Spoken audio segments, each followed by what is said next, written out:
Welcome back to another episode of How to Become an Obstacle Buster. I'm your host, Warren Wandling, the show that's dedicated to bringing leaders and entrepreneurs strategies, tips, and resources to overcome their obstacles, to build resilience, and achieve success.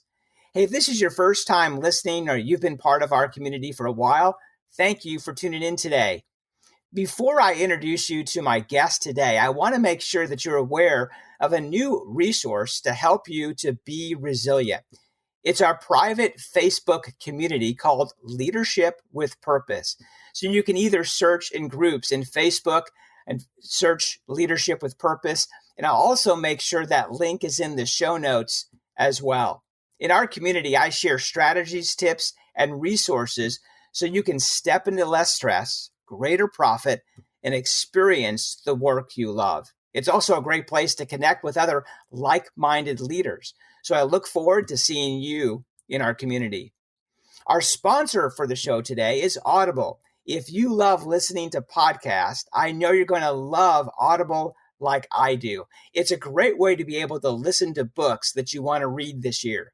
So if you're not already subscribed to Audible, let me get you a free book and a free 30-day trial. The book that I recommend is The Compound Effect by Darren Hardy. By simply visiting warrenwandling.com/audible, you can grab your free book and your free 30-day trial to Audible. Again, that's warrenwandling.com/audible. WARRENWANDLING.com/AUDIBLE.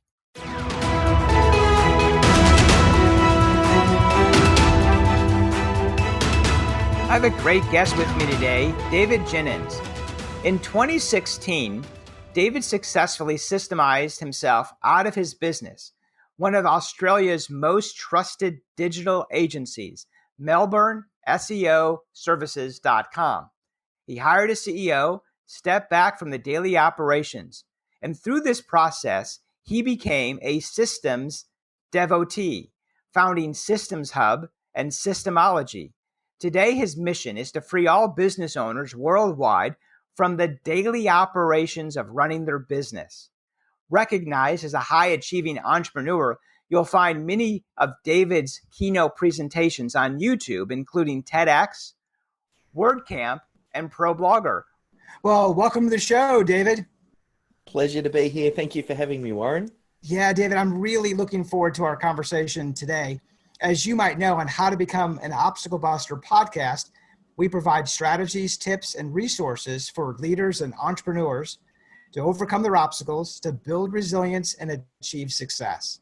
So to start that conversation today, as a business owner, author, and podcast host, tell us about your business. You know how most business owners, they can't step away from their business for more than a day or two without it falling in a screaming heap and the wheels falling off and things just not working.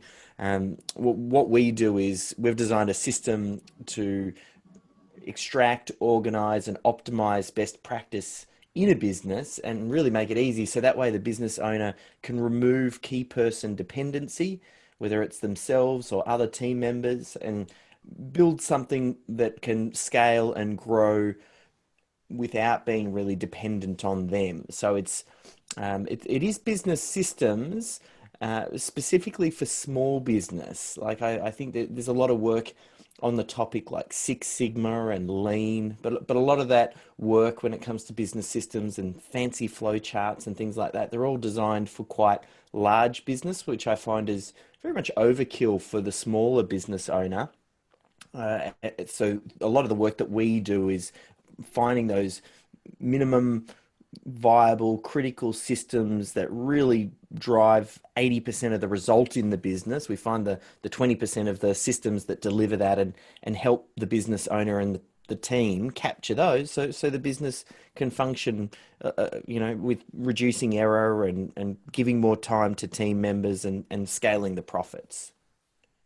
Well, that's fascinating, David. I think I loved your illustration. That was really good in reference to the wheels falling off. And I'm sure Hopefully you catch the client before the wheels start to come off, but I'm sure there's business owners out there, right? The wheels come off and then they just don't know how it happened and what to do next. And I guess that's where you come in. Yeah, look, I find oftentimes business owners, I don't think I've ever had a discussion with a business owner where we haven't come to the conclusion or agreed that business systems aren't important. Everybody knows that they're important. It's very rarely urgent. That's really the biggest issue. So it never gets done because the business owner's always too busy. All of the key team members are always too busy. It stays on someone's to-do list and they never get to it because everything else seems to take priority over it. The sad thing is that is actually what ends up chaining them to the business and having these critical bottlenecks in the business. Oftentimes, the business owner for these small businesses, everything channels through them, whether it's the sale, whether it's chatting with clients, whether it's solving questions that your staff have.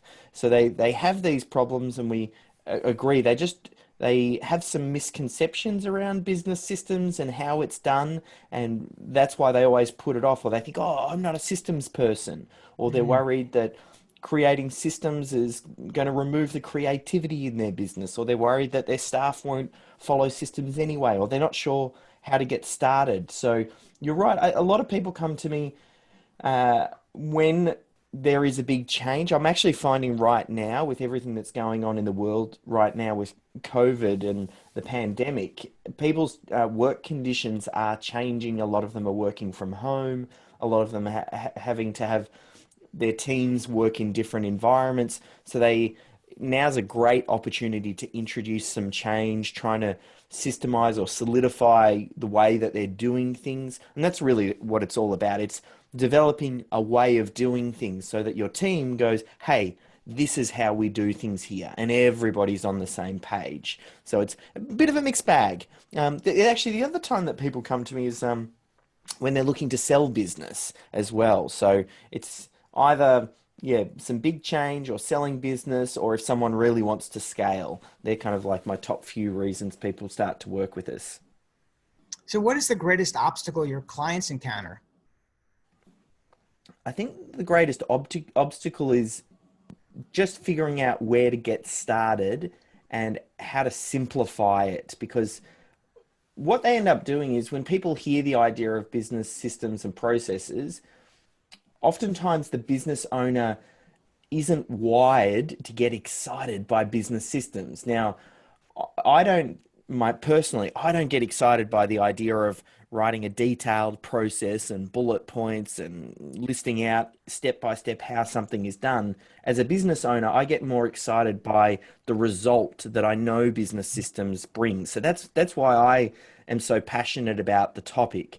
But it's understanding that as a business owner, just because you might not be naturally systems orientated doesn't mean that you can't build a business that has sound systems. You can find the right team members to complement you as a business owner. You want to find the yin to your yang.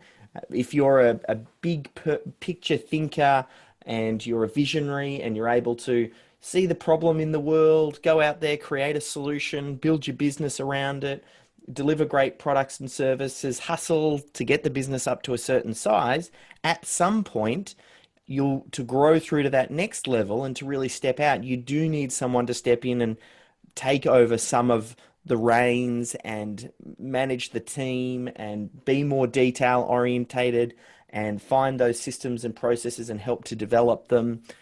So I think understanding one that maybe you're not the best person to drive the initiative, that's a big one. And understanding that that's okay.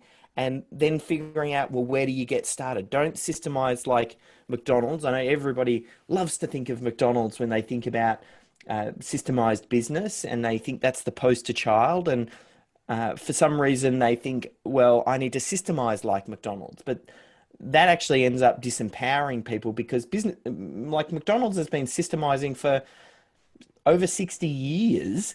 And what we're seeing today is the result of those 60 years of systemization. What a business owner needs to do if they're getting started is think, how did McDonald's gets started 60 years ago and systemized like that. So your homework for anyone listening to this is to go out and hire the founder, the movie The Founder, and it's the story of Ray Kroc and starting up McDonald's, and see how they did it in the early days.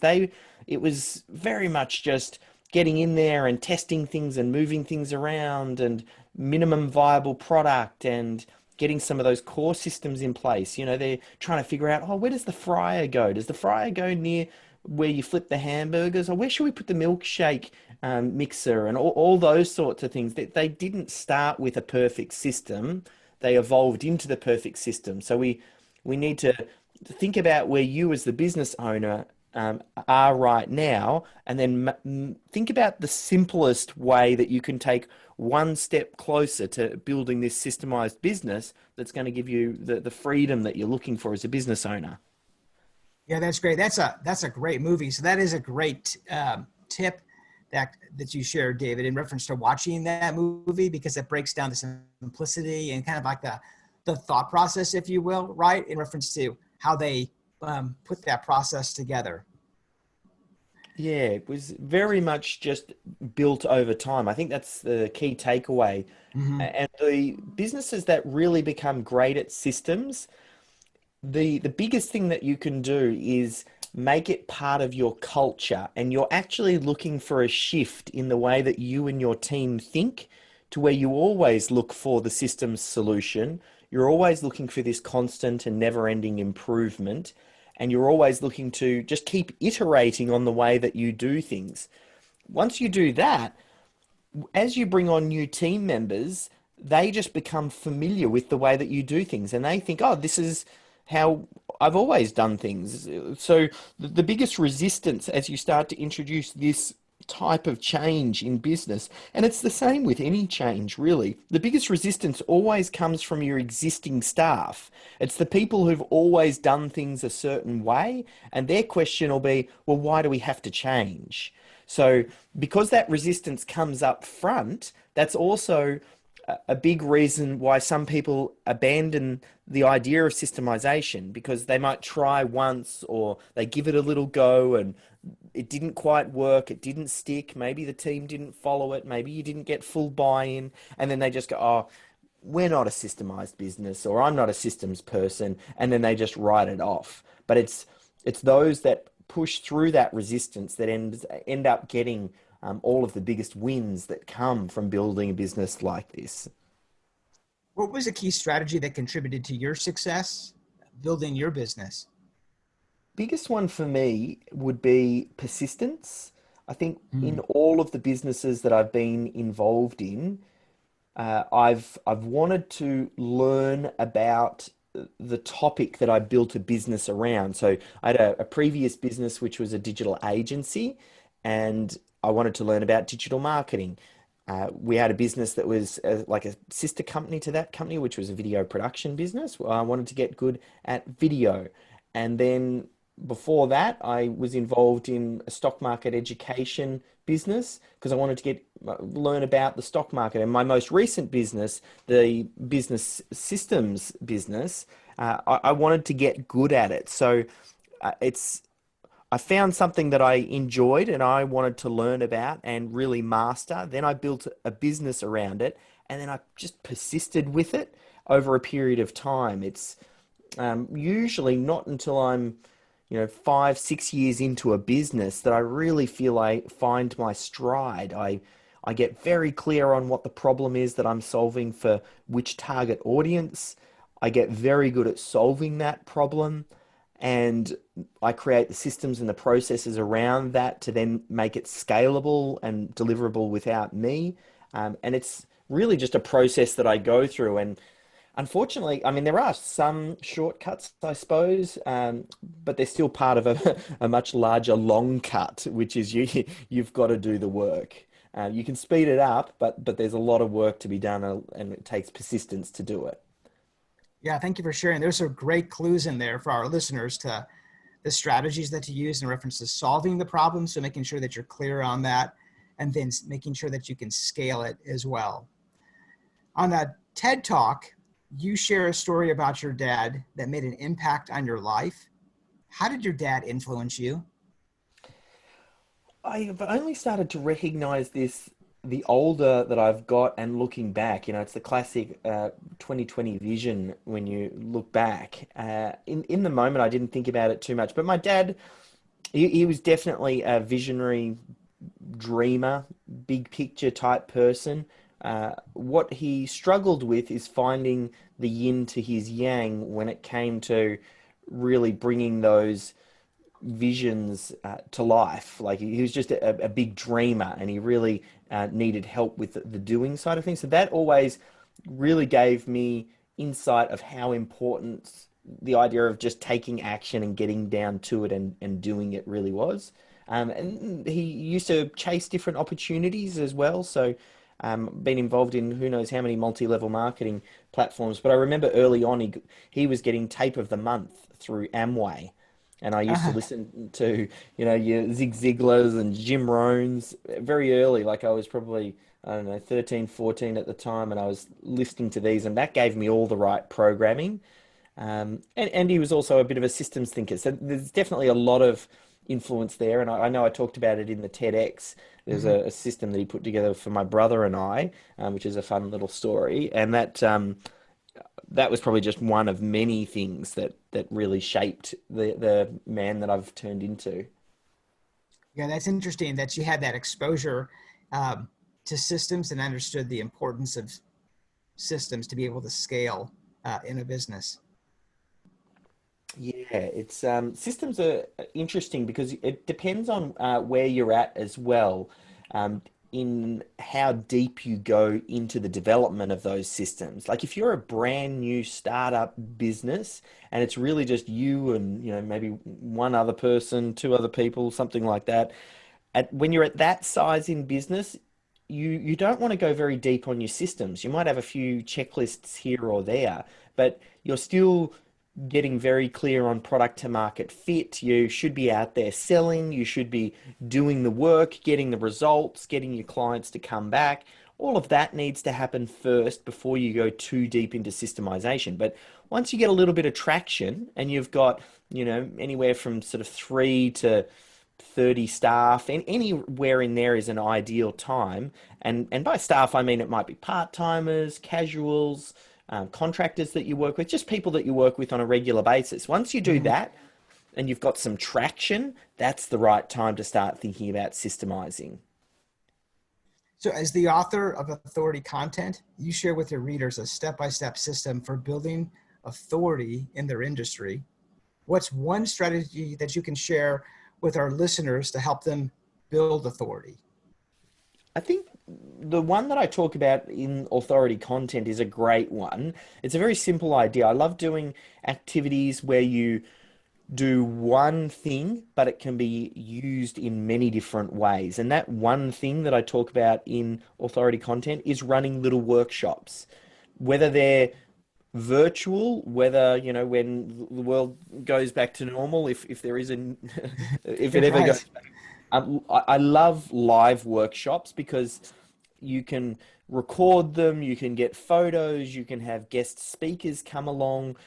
Once they're recorded, you can get them transcribed. You can then take the recordings and chop them into little pieces. You can take those transcriptions, you can get those turned into articles. You can then share it all around over the web, and it really helps to position you as the authority because people are coming to listen to what you have to say. So I feel running workshops and then squeezing the most out of those workshops, and even these days, just doing it on Zoom, running little workshops where you get a chance to present your thinking, improve the way that you present and articulate your ideas. That can be hugely beneficial in building up your authority, and then sharing that with many people time and time again. Like I love work that you do once, but they have a lifetime worth of benefit. I love that idea. And I love your idea around workshops because you're right. You can really repurpose that material if it's articles or whatever the case be, but you can be able to really repurpose that information. So it's not just the workshop of being able to leverage your content. Yeah, that was one of the things I mentioned earlier on about the stock market education. That's really when I discovered that. That was one of the very early businesses that I was involved in, and we did a lot of video marketing where we took content and uploaded it to YouTube and started share it across social media when social media kicked off. And that was the driving force because it was a great way people started finding us organically. When they discovered a piece of content, it had the right framing. People were already thinking, oh, this guy's the expert. Because I was in a video and people were listening to what I had to say, and I knew the topic. And I think the listener, if that's something that you want to do, and I know you're a professional speaker, Warren, and you've worked up to that. The step before, if someone hasn't yet got to that position, is you effectively create your own workshops rather than being invited to speak for someone else's. You have to work to that. You don't jump to Hmm. that level. There's a lot of work that goes in first. And running your own is a great way. You don't need to wait for someone to come and invite you, and you build up that momentum, and then you get to the position where Warren's in, where you've put enough out there in the world that now people seek you out. But that takes time, and starting with your own workshops first is a great way. Yeah, I love that. Yeah, you don't have to wait. You can start today, um, with that concept and idea. So as the founder of Systemology, it's a proven proprietary 7-step process. And the first step is CCF, or critical client flow. Can you expand upon that for our listeners? Yeah, it's a really easy exercise to get you started on the journey of business systemization. Identify the 80/20, like the 20% of the systems that give you 80% of the result on where to start. So someone can get out an A4 bit of paper right now and follow along. In the top left-hand corner of the page, they would just write their dream clients. Who is the person who happily pays their advertised prices, is a pleasure to work with, will come back and refer their friends and family. That's your dream client. Then underneath that, think about what is the first product or service that you could sell to them that would be a great introduction to the way that you do what you do. Write that down as your primary product or service. Then underneath that, we're just working down the page. The goal of this exercise is to identify the 10 to 15 systems that you should focus on. So just work on things that you're already doing, not necessarily things that you would like to do, and only put 1 or 2 words in each of the boxes I'm going to be talking about so you don't overcomplicate this. But at the top of the page, you think, how do people become aware of your business? How do you get their attention? You might say, I do SEO, I do Google AdWords or social media, or maybe you hop on podcasts or you run ads in newspapers, whatever it is. Just think about how you get attention and just write a few words in each box along the top of the page. Then, excuse me, working down the page, you think how the next one is the inquiry. What sort of inquiries do you get when someone wants to find out more about your services? Do they send you an email? Do they fill out a web form on your website? Do they pick up the phone and call you? Just list those in the box. Then moving down the page, the next one is for your sales process. What does that look like? And everybody's is going to be a little bit different. You might say, well, I start off with a little qualification call, and then next I hop on Zoom and we do a sales process, and then after that I issue out a proposal, and then after that I follow them up until they're ready to buy. Or maybe you're an e-commerce business and you just wait for people to hit add to cart and then the item appears in your shopping cart. Whatever the sales process is, you just want to list out a few of the steps on this critical client flow, and then you keep moving down the page. So after someone has decided they're ready to go, then what happens? Well, you take the money. Do you invoice them all up front, or half up front and half on completion? That's the next step. You're just working down the page here.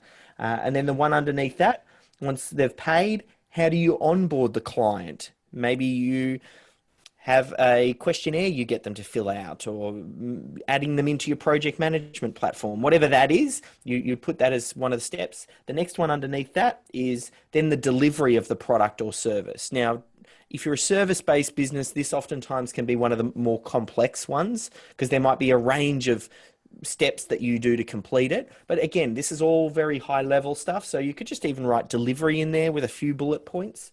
And then the final one underneath that is then the handover, which is delivering the product or service and then getting them to come back or to refer business. But if you map that out on an A4 bit of paper and you only put one or two words and you only focus on what it is that you're doing, what you've done is you've identified the critical client flow, and that's the journey that both the customer and the business go through to deliver that product or service. Now, if you can systemize that, then what you've done is you've created a way to deliver that without the key person dependency, which starts to create, a scalable money machine, for lack of a better word, because it's something that can make the business money without the business owner being involved. And that's really what the critical client flow is. Oh, that's fascinating. Thank you, David, for walking us through that process. Within that process, then, is the goal then is to be able to do it systematically, so then the business owner doesn't have to be involved? Or is it a human involved, but it's not just the business owner, or is it all automation? Yeah, so I always suggest starting off with what I call human automation first. So the idea that, because you need to get the system down and you want to get some, templates in place and things like that, but then you still want to have smart people operating that system who might be customizing the emails and having some of the interaction. Some of it can be automated, but I always say don't jump straight to automation because you don't yet know if this is the right thing. You're still, deciding whether or not the fryer needs to go next to the milkshake maker and where you're going to put the registers and things like that, to use that McDonald's analogy earlier. So you need to pave the way a little bit more prior to heavily systemizing. But yes, it's a matter of getting it documented or video recorded or a combination of both, or some checklists. The detail that you go into will be dependent on sort of the different tasks and the type of person that's going to be completing it and how much experience they've got coming on board. The whole thing, though, is we're not. I want you to hire great staff, and then I want you to give them systems almost like it's a foundation or the guide rails on showing them how to do it. But you don't necessarily, we're not McDonald's. We're not trying to teach our staff how to flip hamburgers, and we're taking 15-year-old kids off the street that need to be trained up on how to flip those hamburgers. Like, you are probably going to have some talented people on your team, and I don't want to tell them how to suck eggs, but I do want to develop a way of doing things. Yeah, very fascinating. And I love the term, the human automation. So I'm really curious, how did you come up with the idea then with System Hub? Yes. Yes, System Hub really was solving our own problem. I just started to think about the struggles that we had when it came to storing systems and processes. So we used to use Dropbox, and it almost felt like an unorganized collection of Word documents that no one could really find what they were looking for when it came to our systems and our processes. So System Hub is just a cloud version of that has been designed specifically for developing systems. So it follows a structure, it enables you to embed videos and other rich media, and you can restrict who can see what, and people can sign off on different systems and processes, and you put all your systems, processes, and policies in there. And it's a very simple solution. That was the biggest thing, I think. Systems and processes, most people overcomplicate it, and that creates friction, and then that friction lowers adoption from your staff and your team. So yeah, we really look to remove a lot of that friction and solve our own problem first, but then we realized that this is such a common problem that then we opened it up and started inviting clients, and then released it to the public as well. Yeah, I love your thought process, David, because you're looking for the friction, because you're trying to solve that problem of what would stop the business owner from moving forward, and so you're really trying to remove that obstacle from them in that process. It sounds like within your thinking when you developed System Hub. Yeah. And that's the biggest thing. I know business owners want to have good systems and processes in place. They just usually find it too complicated or overthink it. So Hmm. that's the problem I'm really here to solve in the world, which is how do we make that easy? How do we make systems development for small business as easy as possible? So I believe that success leaves clues, and one of those clues are successful people and leaders like yourself, David, of the books that they've read. So what are some authors that have influenced you in your business? I think I can't go past recommending Michael Gerber Oh from the yes, E-Myth. great book. Or he Yes, has multiple books, but which one specifically?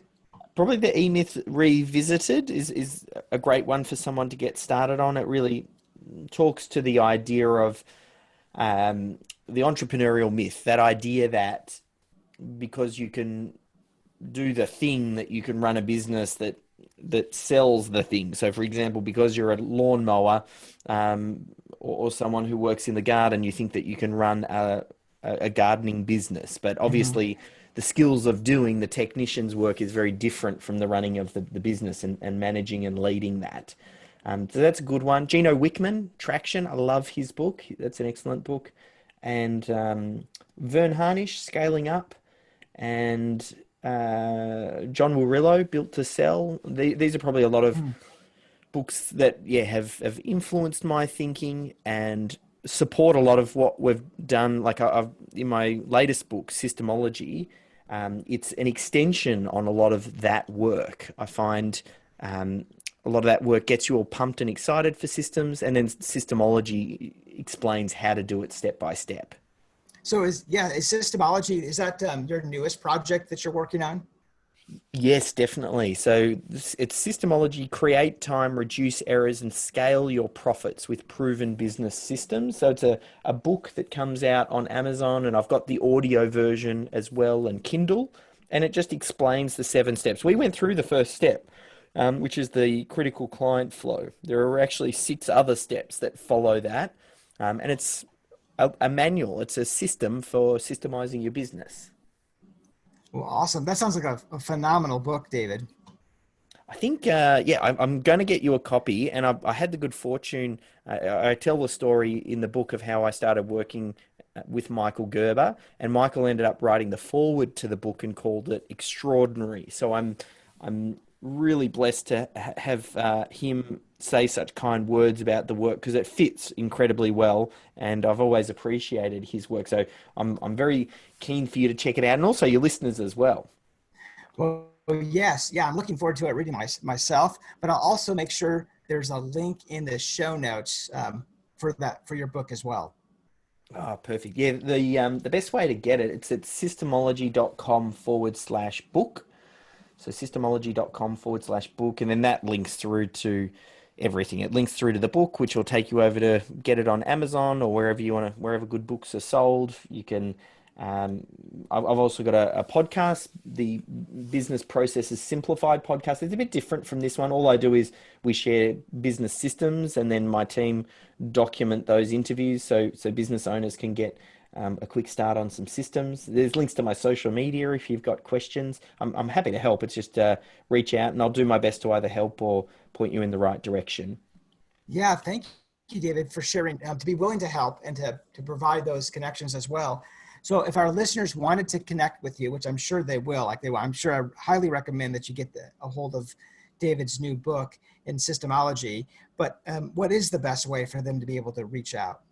Yeah, look, I reckon that's probably the best. If they head to Okay. systemology.com/book, from there, you'll actually find the links to everything, the podcast, the book, my social media, whatever your preference is. And I'm a big believer in education. And I talked about authority content, and you'll find a lot of examples of that across the site. Like there's a YouTube channel with videos. There's, lots of helpful things just to get you started.